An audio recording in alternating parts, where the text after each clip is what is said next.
slogan of Indian Meteorological Department taken from Manusmriti reads Aditya Jayate Vrishti, which means that rain comes from the sun and that good seasonal rainfall is the key to bountiful agriculture and food for the people, which holds undoubtedly true.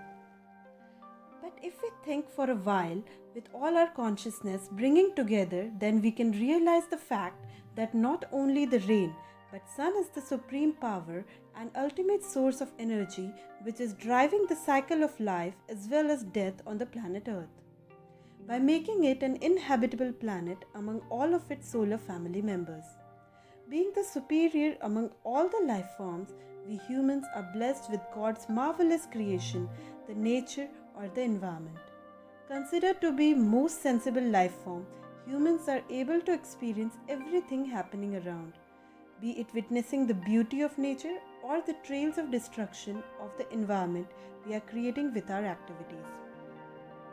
We celebrate a day either to acknowledge or to show some gratitude or to create awareness about the threats we are facing or we may face in the near future. There comes into play the Environment Day. Way back in 1972, United Nations Conference on Human and Environment, popularly known as the Stockholm Conference, where 113 nations from all over the world agreed to realize the fact that in the course of development, the environment is an important stakeholder. It was the very first time when people all over the globe started realizing the watch of the environment and its conservation. All the so-called capable nations of the world took a pause from all their materialistic influences and thought, are we really doing enough what we owe to the planet with our actions? Have recent events and pandemics drifts our perception and successfully makes us ponder towards the importance of environment? For how long we are going to be fortunate enough to avail the life-blooming services of Mother Nature? Are we justifying the designation of humans of being the most superior species on the planet? Not just these few, but many more such questions were trampling in the mind and quote of Mahatma Gandhi seeming to be true. Earth provides enough to satisfy every man's need, but not for every man's greed. Since it was the first time in 1974 Stockholm Conference when we designated environment as an important stakeholder and one of the foundation pillars of human development.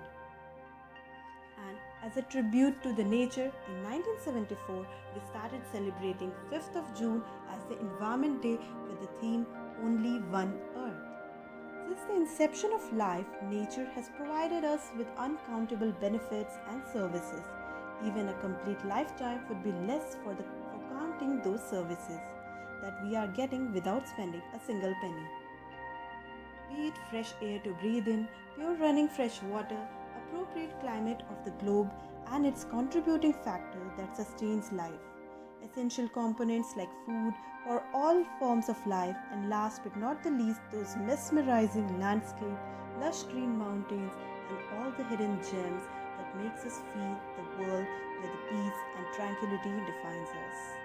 Today, in this stressful world where everyone is running behind development to raise individual levels of materialistic comfort, without realizing the fact that the nature which has once provided us with this beautiful life, we are moving miles away from it and in the long run of so-called development.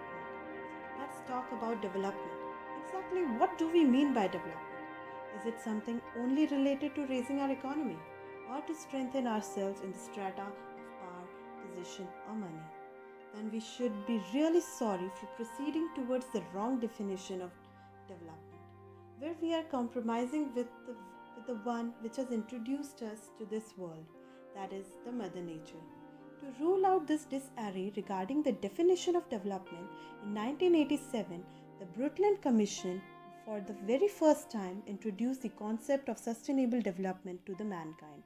In their report, Our Common Future, they tried to put forward the definition of sustainable development that we all should step on. Sustainable development, which basically means the meeting of needs of present without compromising the ability of future generation to meet their own needs. There are three foundation pillars of sustainable development. First is economical, which is associated with profit. Second is social, which is associated with people. And third is environment, which is associated with our beautiful planet Earth. People, planet, and profit.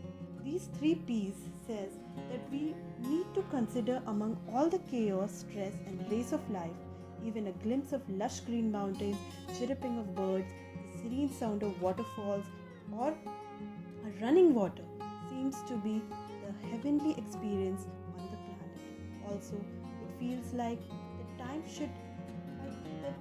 should stop amidst this beautiful adventure. Nowadays, where we all are dealing with our stressful lives, all natural experiences are really helping us in some or other way in keeping us psychologically fit. These are something we can't buy of money when they will be lost forever. Recently, few of the researchers have tried to assign a hefty price tag on nature's life-supporting services. Robert Constanza and his colleagues have tried to do the same, and after a long period of research, they have successfully put an average price tag of 33 trillion US dollar an year on the fundamental ecosystem services, which are largely taken for granted since so long because they are available for free to us. For example, imagine a patient in intensive care unit who is on a life support. There we are ready to pay heavily for his or her single breath to keep the person alive in front of us. Now just think for a while, just for a few liters of oxygen, in comparison we are paying lakhs per day. And what about the fresh air that nature is already abundantly providing us? Do we really pay in even a single service that we are provided by environment? Imagine you are shivering with cold. Your mama comes, she covers you with a blanket, you feel relaxed and good. Similar blanket we are blessed with for our planet too, in the form of atmosphere, and the warmth is in the form of natural greenhouse effect, due to which the earth is able to maintain an average temperature of 15 degrees Celsius that makes the planet habitable. Else the temperature of earth would have been minus 15 degrees Celsius or minus 20 degrees Celsius, where no life could have been imagined at such low temperature. The microscopic life forms, be it bacteria or fungi, are even playing best of their roles in terms of nutrients recycling, which is mandatory for the productivity of ecosystem and cleaning of nature. Imagine of a world without these microorganisms. All you see is piles of waste, way more than you ever imagined. Thus, each and every life form and the component of environment in assisting in some or the other way to make environment sustainable. There is no doubt in the fact that in order to survive, every organism needs to utilize the resource as part of their requirement, but each and every species playing their part in return to maintain a stable and healthy environment, be it bacteria or a giant blue whale in the ocean maintaining the food chain through their respective actions. Well, there comes the role of our most superior, elegant, and of course intelligent species having great cranial capacity. No doubt, like all the other species, we are fully exploiting the nature and its resources for our better survival and even more. But have we ever thought, are we returning what we are taking from the environment? How are we contributing to keep it stable and maintained as we were provided by Mother Nature? Just have a look at the findings of what humans are actually returning to the environment. Air pollution. With the enhanced use of fossil fuels, emissions of CO2, CO, SO2, NOx, volatile organic compounds, and hydrocarbons like CH4 have increased abruptly into the atmosphere, which is not only harming the health of the fellow humans but are also toxic to environment and other organisms including plants. Episodes of acid rain. Burning of fossil fuel releases oxides of nitrogen and sulfur into the air, which on combining with water forms acids of nitrogen and sulfur, and we witness that as acid rain. Acid rain alters the pH of water body wherever it falls, makes the soil acidic, alters leaf structure, hampering plants' productivity, causing stone leprosy that degrades the monuments, as we are hearing about the Taj Mahal, so it affects both living as well as non-living structures of the environment. Water pollution. Only 30% of total sewage generated is treated before being discharged into the rivers and finally ending up into the ocean. Imagine the level of toxicity we are causing to our marine lives. These actions are in resulting conversion of rivers into drain first and finally dumping grounds. Land pollution. To meet our food security, we are constantly using chemical fertilizers, pesticides to enhance the food production, but in turn, these chemicals are causing irreversible damage to the land, leaving it infertile after a span of time. These chemicals are not polluting our land but also causing damage to the surface and underground water reservoirs through leaching and seepage of toxic chemicals. Overexploitation of energy resources. Current rate of utilization of non-renewable energy resources like coal and petroleum are soon going to leave us with no reserves for future uses. Decline in wildlife population. With the current scenarios of environment pollution, we are facing extinction of many species which are yet to be discovered. Discharge of plastic into oceans hampering the ocean food chain by killing our top predators like whales. Drilling of ocean bed to get petroleum and accidental oil spills are declining the population at a greater pace than ever. Killing and trading of wild animals and plants. For our short-term benefits, we are causing long-term impacts to the ecosystem by overusing and abusing the animals and plants for the commercialization of their products. Climate change. It is a broad thing to understand and really keeping the planet's life at stake, but unfortunately, it is the result of our actions only. Industrialization, which results in increased emissions, which result in accelerated greenhouse emissions, then global warming, which ultimately leads to climate change. Ozone depletion. Release of compounds containing chlorine and bromine from our refrigerators and cooling system causing serious damage to the protective ozone layer. Ozone layer protects us from harmful UV radiations coming from sun which may cause skin cancer, at worst many more like cataract, snow blindness, etc. That's how we are even destroying the things which were meant for our protection only. Miscellaneous events. This includes frequent natural hazards like landslides, drought, forest fire, flood, even earthquake, all as a result of increased anthropogenic interventions into the nature's framework. Landslides events have increased due to road cutting and minerals quarrying activities in the hilly area. Droughts episodes have been increased due to climate change as well as overexploitation and ill management practices of use of water resources. Forest fires. In past decades, frequency of forest fire have increased abruptly due to changing climate and cutting of trees for trading and commercial process. Flood and sea level rise. Due to ongoing changing climate weather patterns, floods have become so frequent in coastal areas. Due to global warming, we are witnessing glacial retreats giving rise to mean sea level. Industrial and nuclear hazards are not claiming the lives and property only, but also posing irreversible threats to environment and its resources, that too for longer time, and it is almost impossible to reverse the change on a human timescale even if we want to. Coral bleaching. In terms of overall productivity, oceans are considered to be the most productive ecosystems on Earth, and this feature is attributed to coral present there. Corals are very sensitive organisms, sensitive to temperature as well as pH. But with increasing global warming and ocean acidification, we are losing our coral reefs at an alarming rate. The Great Barrier Reef of Australia is the largest coral reef in the world, is currently facing the problems of coral bleaching at very fast rate. Not only corals, but it holds true for all sensitive life forms in the ocean, land or air. All the deleterious actions slowly turning the planet into nothing but a graveyard.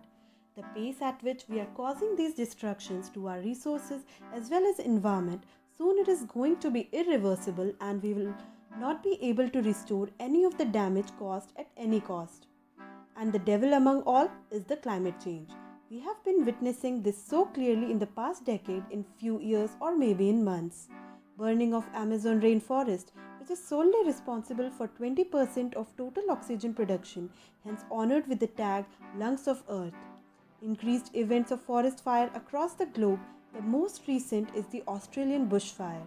Forest fire is a natural phenomenon, but these wildfires are so destructive and frequent they are turning our most valuable resources into ashes, and that too in very short time, with the uncertainty of its restoration and revival.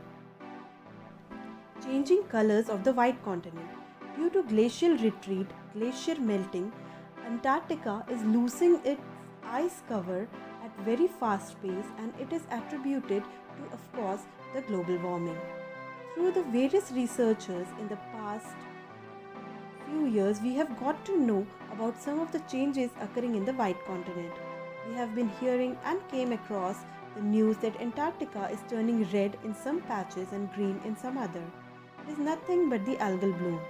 These algal blooms are one of the consequences attributed to global warming itself. Let's see how. Pure snow is thought to have 100% reflectance power. That means it reflects all the radiations falling upon it without absorbing any of the portions of the radiation.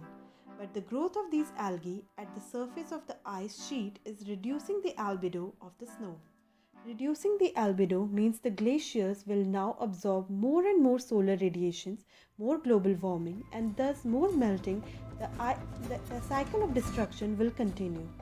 Till date, through as many as conferences, climate meets, or treaties, we have been trying our best to revert or stop the ill changes that we have made to our environment. But at the end, it all seems to be a sham, because emissions and destructions are continued, even increasing in spite of these many efforts.